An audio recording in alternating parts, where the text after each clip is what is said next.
Halo semuanya, selamat datang di channel yang tidak layak untuk dihina ini. Sebelum kita mulai, atur posisi santainya, bakar rokoknya, seruput kopinya, dan mari kita berhayal.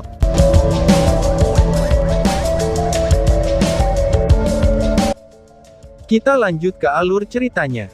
Lin Xin memegang pil internal di dekat dadanya dan berkata, "Hao Iwei, ini tidak bisa diberikan padamu. Aku membutuhkannya untuk membuat pil," ucap Lin Xin. Kepala kelima ini dengan jijik mendengus. Setelah menggelengkan kepalanya, dia membalikkannya. Long Hao Shen menjelaskan sambil tersenyum kecil. "Little Purple memberitahumu untuk memasukkan pil internal Forest Boa ke dalamnya. Dengan dia di sini, gas beracun di sini sama sekali bukan apa-apa," ucap Long Hao Shen.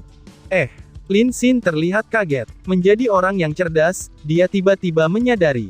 "Bos, apakah kamu mengatakan bahwa unsur kepala kelima Hao Iwei adalah?" tanya Lin Xin. Long Hao Shen mengangguk. "Seperti yang kamu duga, kepala kelimanya mengandung esensi racun," jawab Ling Hao Shen. Mendengar kata racun, semua orang tidak bisa membantu, tetapi mengungkapkan perubahan ekspresi. Tidak heran kalau Hao Iwei mampu menelan semua racun itu. Jadi itu sebenarnya untuk pengembangan kepala kelima dari jenis racun. Atribut racun, itu adalah pertama kalinya mereka mendengar tentang sesuatu seperti ini. Di antara semua binatang ajaib yang dikenalnya, atribut ini tampaknya tidak pernah ada. Tentu saja, ini di luar iblis bunga pemangsa sebelumnya. Hao Iwei mengangkat kepala kelimanya sambil meraung rendah, kedua matanya menyala dengan cahaya berwarna ungu yang cemerlang. Itu sangat aneh, tetapi bersamaan dengan kilau matanya, racun di sekitarnya tampak membuyarkan ketakutan.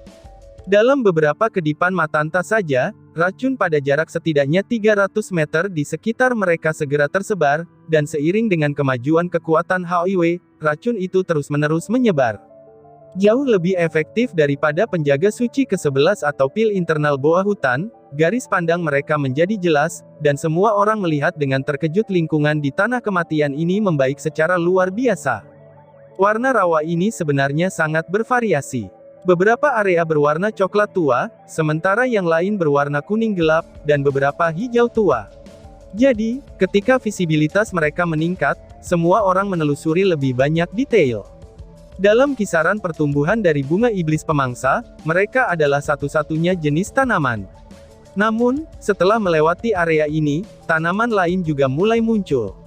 Tanaman merambat masih mayoritas di tempat ini, dan beberapa tanaman asing juga telah muncul.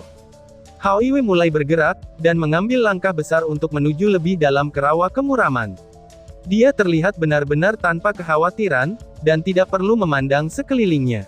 Hal ini cukup aneh untuk disebutkan, tetapi sejak semua orang naik ke punggungnya, tidak ada lagi binatang ajaib yang berani menyergap mereka. Bukankah menurutmu ini aneh, bahwa kadal yang ada di mana-mana itu menghilang begitu saja? Chen Ying'er menatap dengan pandangan ingin tahu ke sekitarnya sambil berkata. Tidak perlu lagi berjalan, namun semuanya menjadi jauh lebih aman, dan membuatnya dalam suasana hati yang lebih baik. Perasaan tertekan yang dia dapat dari terkena gas beracun sebelumnya, itu telah banyak ditenangkannya. Lin Xin menjawab sambil tertawa. "Hahaha, apa kamu tidak mengerti? Saat bertemu leluhur dari ras mereka, kadal mana yang berani mendekati secara serampangan?" balas Lin Xin. Meraung. Little Light tiba-tiba berbalik, dan menatap Lin Xin dengan tatapan yang sangat sengit. Lin Xin terkejut dari kilatan tak menyenangkan yang keluar dari matanya. "Bos, apa yang Hao Iwei lakukan?" tanya Lin Xin. Dengan tawa yang lembut, Long Hao Shen menjawab. "Hehehe, dia mengatakan, bahwa dia bukan kadal, dan bahwa kamu sebaiknya tidak membandingkannya dengan reptil yang lebih rendahan seperti itu. Karena kalau tidak, ia akan menjatuhkan kamu," jawab Long Hao Shen. Lin Xin tertawa juga dan berkata, "Benar juga ya, Hao Iwei kita kan adalah binatang yang paling kuat. Apa itu reptil? Bahkan naga raksasa pun tidak ada bandingannya." "Benar kan bos?" ucap Lin Xin.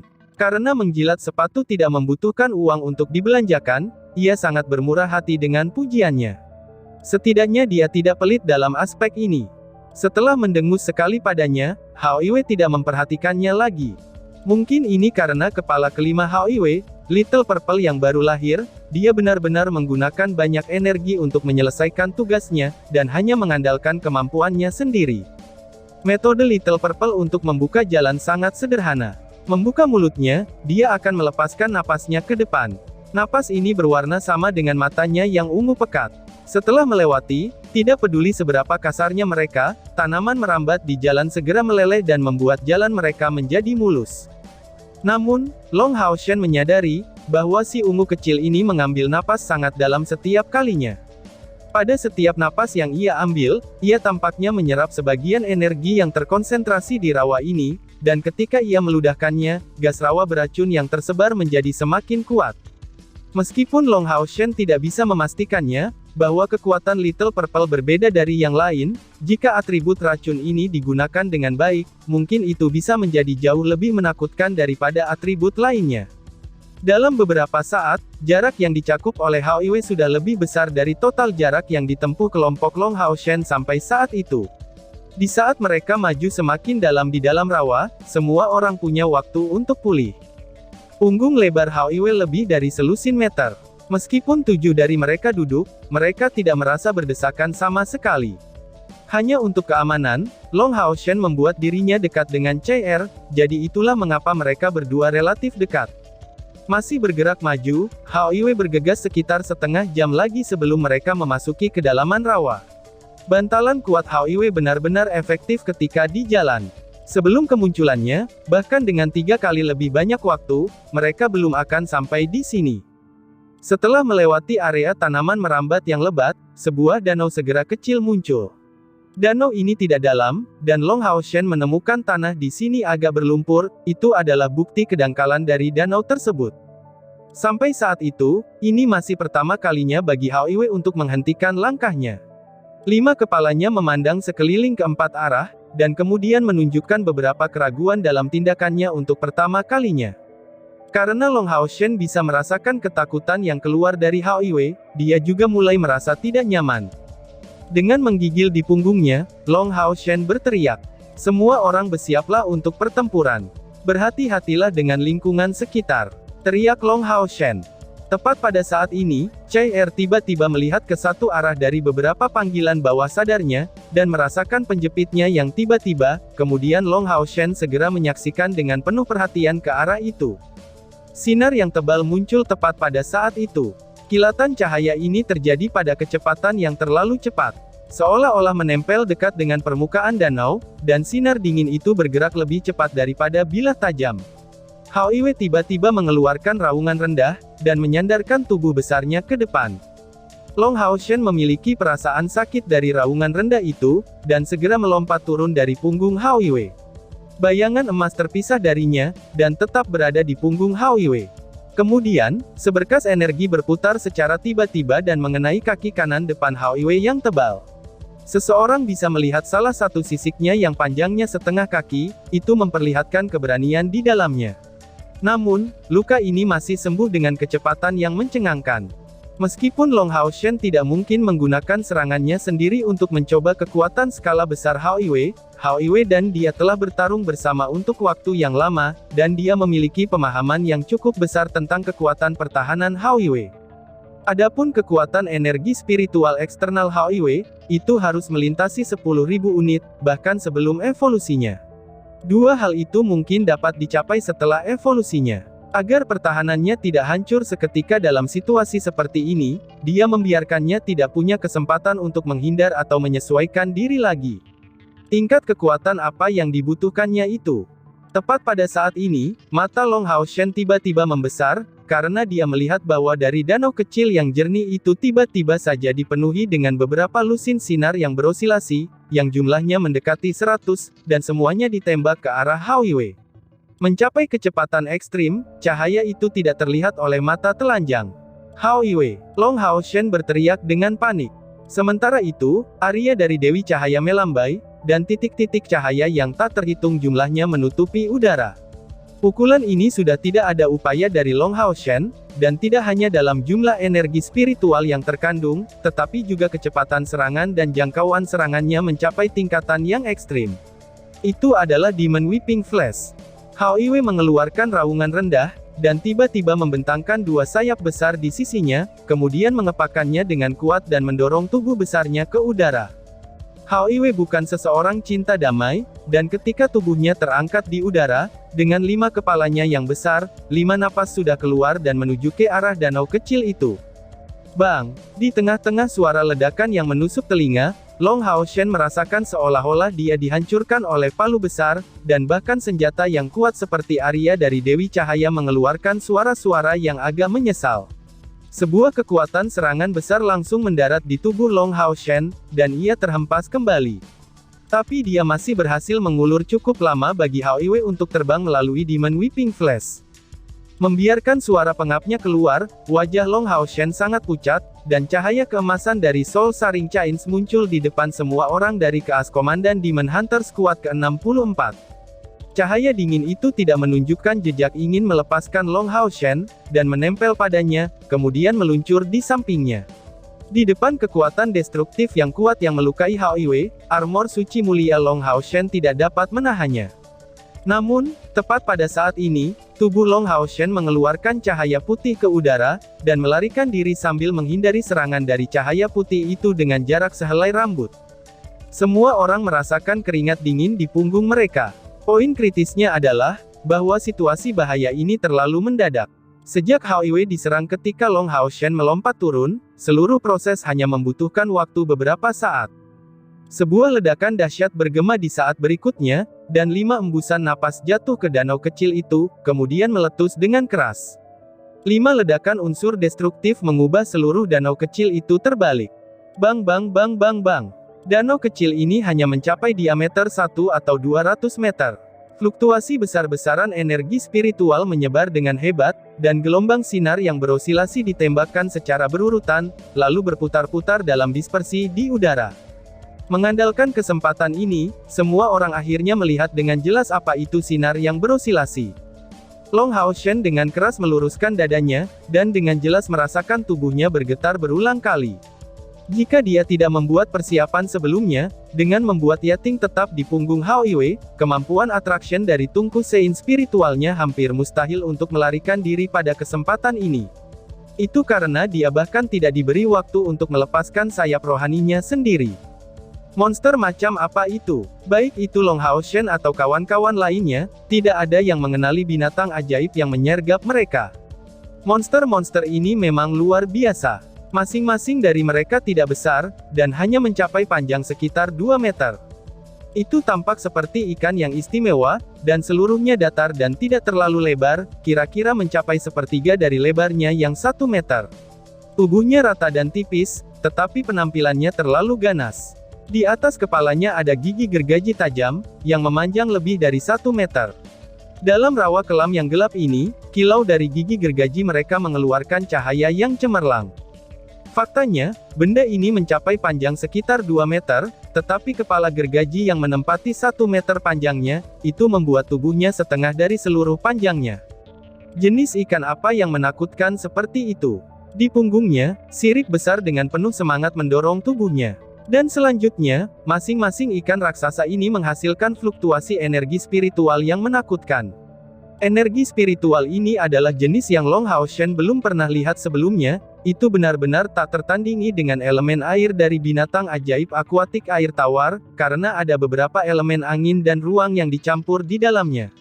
Atau mungkin itu campuran keduanya. Pada saat ikan-ikan raksasa ini muncul, mereka jelas memiliki dorongan dari unsur angin, sementara gergaji mereka yang mengerikan di tubuh mereka memancarkan fluktuasi atribut spasial. Karena ini, kekuatan serangan mereka menjadi sehebat itu. Apa yang mereka gunakan adalah potongan spasial. Saat ini, lusinan ikan raksasa ini muncul sebelum mencapai penglihatan semua orang. Di bawah pemboman dari 5 elemen Hao Iwei, ikan-ikan raksasa yang ditargetkan mengisi udara dengan cairan putih, dan sebagian besar dari mereka tetap tidak terluka. Dari kulit mereka yang sangat mengkilap, beberapa cahaya berwarna perak pudar dapat terlihat telah menyebar. Akibat dari pemboman itu adalah generasi pada tubuh mereka, dan tidak ada kerugian nyata yang ditimbulkan pada mereka.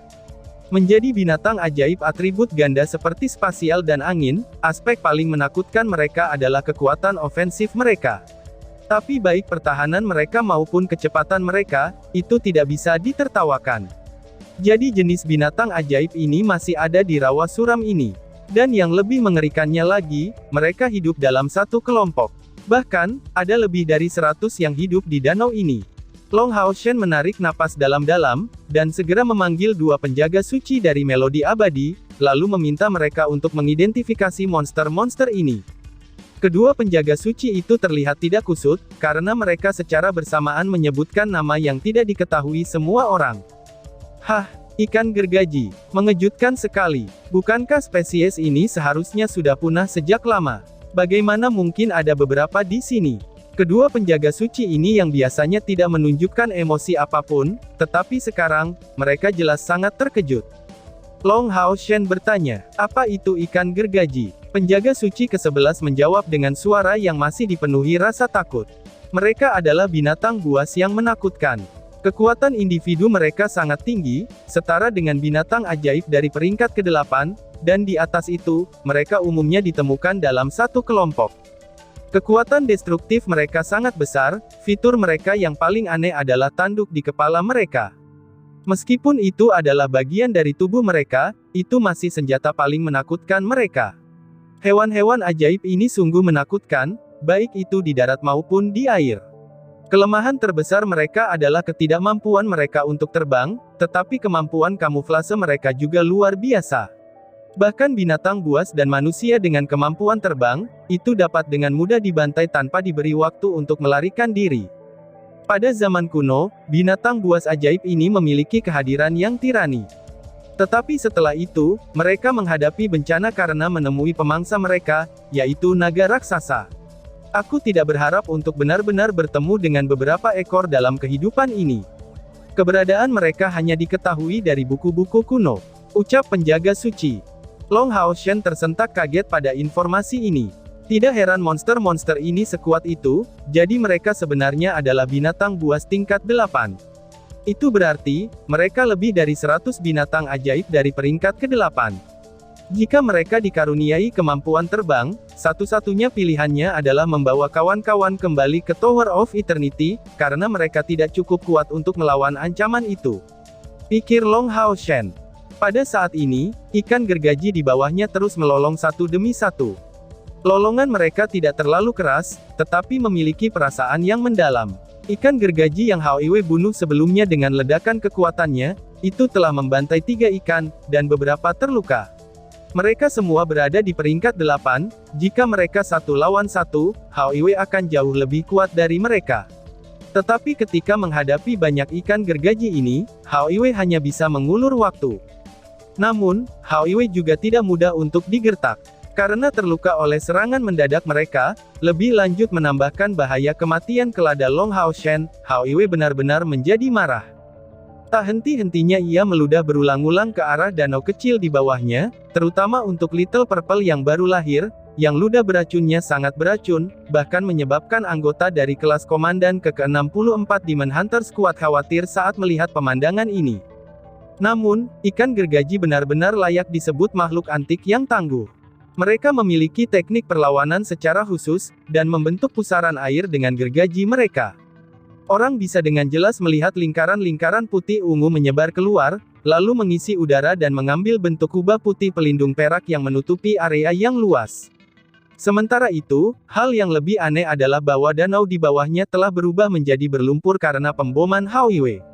Tetapi dari cahaya perak yang menyebar, dengan cepat mendapatkan kembali warna jernihnya, dan seolah-olah semua racunnya terbang kembali ke langit. Jika mereka tidak memiliki kemampuan untuk melawan racun, ikan gergaji ini tidak akan mungkin bertahan di tanah kematian ini. Meskipun serangan Hao Iwe kuat, itu tidak cukup efektif terhadap banyak ikan gergaji yang bertindak sebagai satu kelompok. Itu hanya bisa mengirim mereka terbang satu persatu, dan tidak menjadi serangan yang efisien. Secara kebetulan, Hao Iwe memiliki kepala kelima dengan unsur racun. Saat ini, kabut beracun yang lebat di sekitar mereka dihilangkan oleh aura yang keluar dari tubuh Hao Iwe. Seperti yang mungkin dapat dibayangkan, jika kelompok Long Hao Shen terbang ke langit dengan menggunakan sayap mereka, bahkan jika mereka mampu melawan racun itu, energi spiritual mereka dengan cepat akan habis.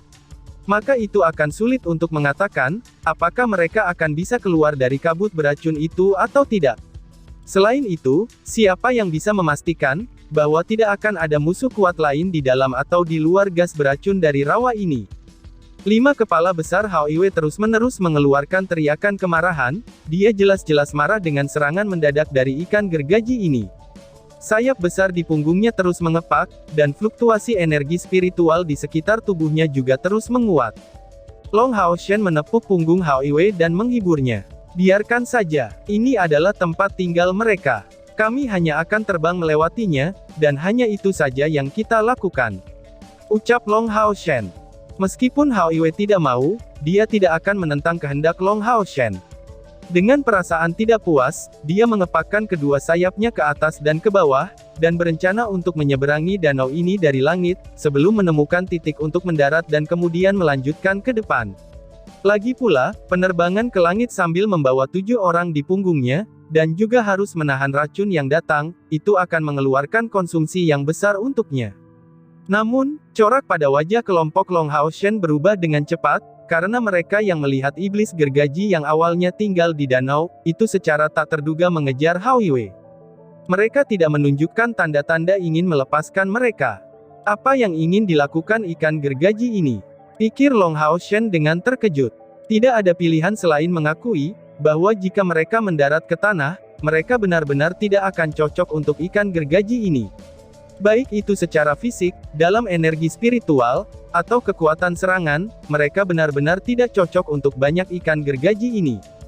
Penjaga suci ke-11 menjelaskan, ikan gergaji ini hidup dalam berkelompok, dan memiliki solidaritas yang sangat baik.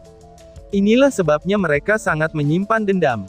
Sebelumnya, kamu membunuh salah satu rekan mereka, jadi mereka pasti tidak akan meninggalkan masalah ini pada saat itu. Ucap penjaga suci ke-11. Long Hao Shen menunjukkan senyum tenang dan membalas. Mereka mungkin bisa menjaga orang lain seperti itu, tetapi aku khawatir mereka memilih target yang salah. Setelah maju begitu lama, kita harus istirahat. Ayo pergi, dan kembali ke Tower of Eternity. Ucap Long Hao Shen. Mengikuti trek harus membutuhkan target. Jadi, ketika ikan gergaji ini kehilangan target mereka, apalagi yang bisa mereka lakukan? Tidak ada cara lain selain kembali ke habitatnya sendiri. Kilatan cahaya muncul, lalu secara perlahan menyebar, dan menyelimuti sosok besar Hao Iwe. Ikan itu menghilang, dan saat berikutnya, kelompok Long Hao Shen diangkut ke lantai pertama Tower of Eternity. Kembali ke Menara Keabadian, semua orang akhirnya menghembuskan napas lega. Setidaknya di sini, mereka merasa damai, dan tidak perlu khawatir tentang beberapa makhluk mengerikan yang tiba-tiba mendatangi mereka dari tanah kematian. Namun, Long Hao Shen tetap cukup ingin tahu tentang ikan gergaji itu. Bertanya kepada 2 penjaga suci, ia memperoleh beberapa rincian mengenai spesies ini. Ikan gergaji memang makhluk yang tangguh. Jika bukan karena kelemahan mereka karena tidak dapat terbang, mereka akan tetap sebagai tiran di benua itu, bahkan untuk waktu yang lebih lama. Alasan mengapa mereka memiliki 2 elemen adalah, itu karena tubuh mereka. Tanduk mereka berisi atribut spasial, sementara tubuh mereka mengandung atribut angin. Kedua atribut ini saling melengkapi, dan membuat kecepatan serangan mereka luar biasa. Hao Iwe sudah cukup beruntung bisa membunuh beberapa ikan gergaji ini. Karena serangannya yang tiba-tiba, dan dari pertahanan mereka yang tidak memadai. Berdasarkan 2 penjaga suci ini, di rawa kelam ini, bahkan jika ada beberapa boa hutan dari peringkat ke-10, ia tidak akan berani dengan terburu-buru menyerang wilayah kelompok ikan gergaji ini. Faktanya, dalam hal kekuatan serangan, tanduk mereka tidak kalah dengan peralatan legendaris biasa. Dengan cara yang sama, karena kekuatan besar ikan gergaji, tubuh masing-masing ikan gergaji ini bisa disebut harta yang berharga. Pertama-tama, mengingat bahwa tubuh ikan gergaji memiliki kemampuan untuk mempertahankan lonjakan konstan dari 2 elemen di dalamnya, itu jauh lebih kuat daripada binatang ajaib biasa dalam hal ketangguhan. Tentu saja, ini tetap luar biasa jika dibandingkan dengan orang aneh yang mengendalikan begitu banyak elemen seperti Hao Iwe. Bagian terberat dari ikan gergaji bukanlah tanduknya, tetapi bagian tengah punggungnya. Dengan 3 lapisan kulit putih keperakan, itu dapat membuatnya menjadi sangat tangguh. Berikutnya adalah tanduk yang mengerikan. Yang tanpa penyempurnaan di dalamnya, itu sudah menjadi bagian dari elemen spasial dari setidaknya Glorious Tier. Dan itu akan memiliki kekuatan serangan yang setara dengan tingkat legendaris. Akan tetapi, jika berada di tangan manusia, kekuatan tanduk ini akan sedikit kurang. Namun, bagaimana jika tanduk ini diproses? Pengawal suci ke-11 memberitahu Long Hao Shen, bahwa semua senjata dari zaman kuno yang dibuat dengan tanduk ikan gergaji, adalah barang-barang tier legendaris. Dan tiba-tiba saja bersambung. Sekian dan terima kasih banyak.